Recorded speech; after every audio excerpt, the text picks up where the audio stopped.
And you must have heard this kind of story first time in your life, that a kid is persuading or helping his or her father to continue his studies.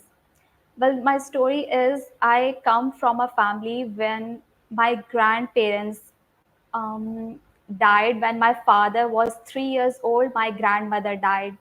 And when my father was 5 years old, my grandfather died.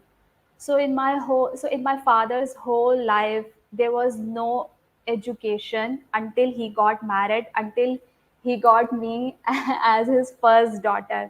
So when I started school, I was 3, I started school. And I found it very disturbing whenever I asked to my father, Papa, what is this?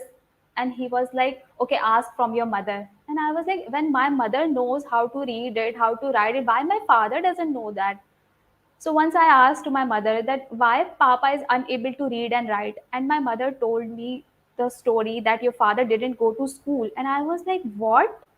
Wait, oh my God, but why? Then my mother explained to me that when you don't have parents, your life is not as simple as your life is, Hira, right now. That because you have your parents.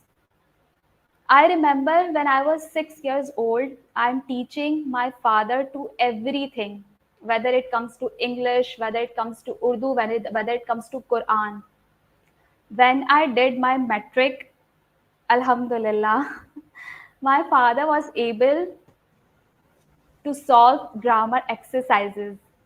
Now, when I graduate, I can proudly say that my father is, Alhamdulillah, he has completed his metric. He can read Quran, he can read Tafsir, he can understand, he can do anything, Alhamdulillah. So I guess I was the one who forced, not forced, I just want at that time when I was a kid that everyone would be educated.